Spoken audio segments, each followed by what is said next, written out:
Bonjour les amis turfistes, on est de retour sur la chaîne Nico Quintet Prono. Tout d'abord, je vous remercie d'avoir manifesté autant d'enthousiasme et être venu aussi nombreux pour mon retour sur la chaîne YouTube.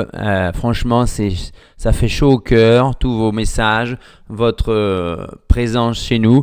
Je vous fais encore une vidéo pour vous montrer la façon dont je procède pour étudier un Quintet Plus. Cette vidéo là pour la 12e étape du GNT de demain, elle sera en mode open pour tout le monde, tous les abonnés à la chaîne. Par contre, ça sera la dernière vidéo qui sera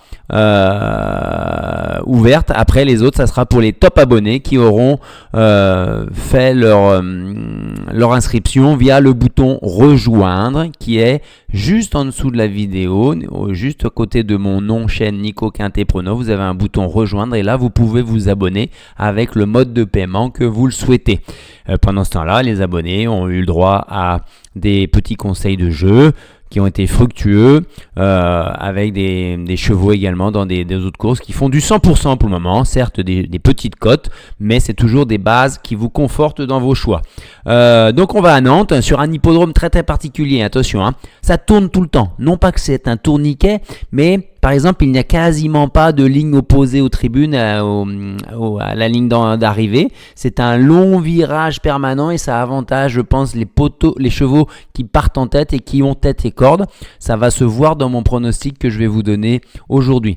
Je vous rappelle que The Turf est toujours présent à nos côtés. Vous pouvez, en allant dans le descriptif de la vidéo, cliquer sur le lien et confirmer votre adhésion à The Turf et vous bénéficiez d'un premier dépôt doublé jusqu'à 100 € offert. Allez, on y va, n'hésitez pas. Ensuite, donc débrief sur le Quintet d'aujourd'hui.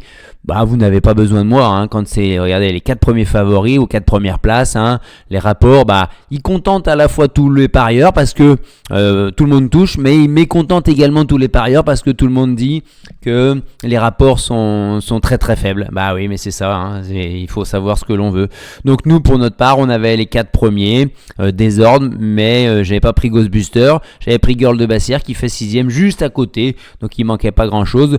Là, c'est Esteban Jen, mon gros outsider que j'avais mis dans mon jeu, n'a pas démérité dans le sens où il était trop loin à la corde pour revenir, mais il finit à la lutte avec eux.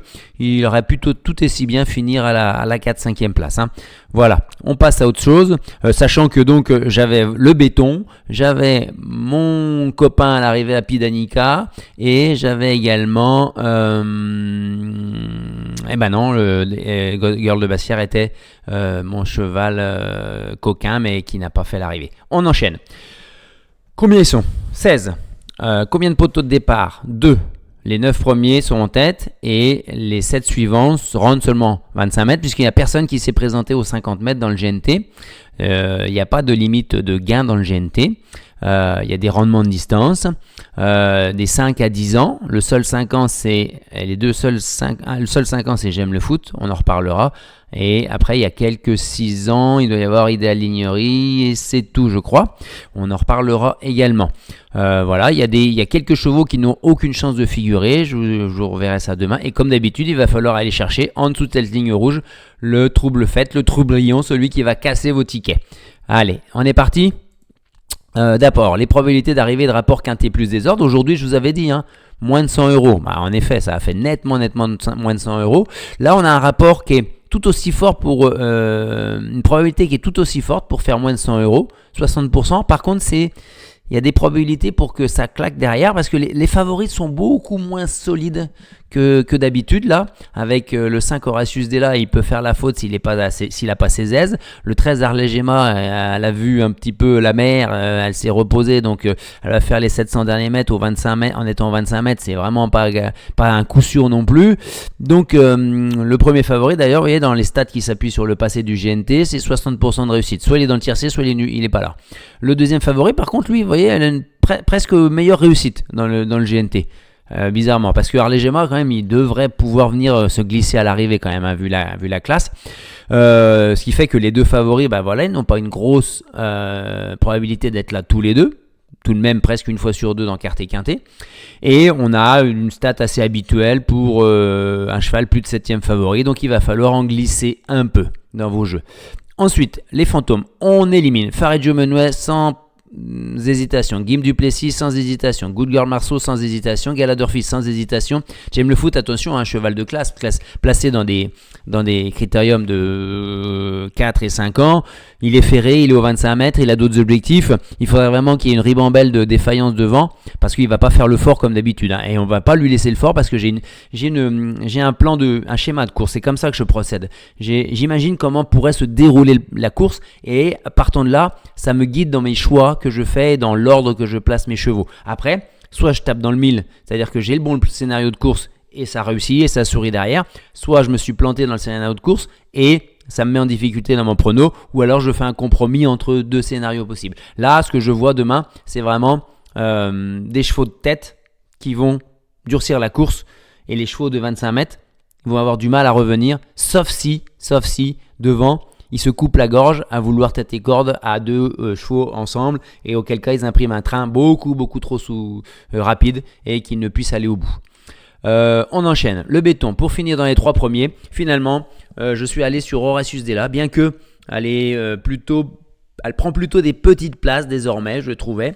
Il a quand même fait jeu égal avec Eddie Darling, hein. C'est pas n'importe qui, il s'est placé aujourd'hui. Dans le GNT de Cherbourg, il avait fait 4e, il va chercher à faire aussi bien. En prenant tête et corde sur ce parcours, il peut aller très loin même, hein. D'autant plus que dans le GNT de Cherbourg, premier Héros Sibet, on l'a vu aujourd'hui, 2e Grâce du Dijon, s'il vous plaît, 3e Hibiscus Man, ils sont pas là tous les 3. Au 25 mètres, on n'a pas des chevaux aussi affûtés, d'aussi bonne valeur. Aussi bonne valeur, oui, mais pas aussi affûtés. Donc finalement, Horatius Della, ça sera mon cheval en béton pour la gagne. Il pourrait être gagnant demain, hein. Ça fait longtemps qu'il n'a pas gagné.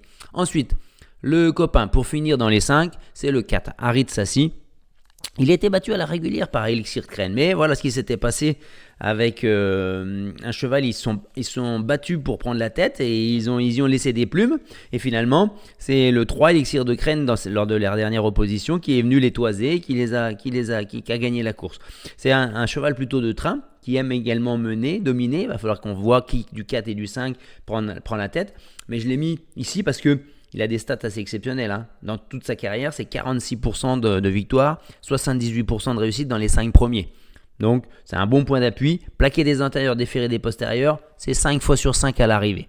Donc, bon point d'appui à Ritsassi normalement. Logiquement, voilà, le coquin du quintet à Bellecote, c'est Elixir de Crène. Je l'avais joué la dernière fois à Vincennes, alors que il avait une réussite quasiment égale à 0 à Vincennes sur la grande piste, hein. Il est dans la forme de sa vie à 10 ans. Il a fini 5e de cette course la dernière fois. Là, il retrouve des pistes plates. Il a des bonnes lignes où il a fini tout près des Rossibet. Il a battu Harit Sassi. Il court certes rapproché, mais visiblement, il l'a déjà fait. Donc moi, je le vois confirmer et prendre une très bonne place. Ensuite, on enchaîne. La déception, ça pourrait être la Ginkgo de Rossoir. Il n'a rien montré depuis un moment. Il fait une rentrée du 15 juillet. Certes, il est présenté des 4. Certes, l'entraîneur trouve qu'il est pas trop mal à l'entraînement.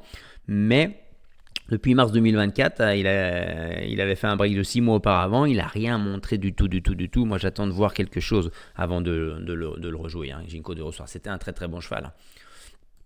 Ensuite, on enchaîne avec mon pronostic, mon jeu combiné. Donc, sans surprise, on y va avec le 5, Horatius Della en tête.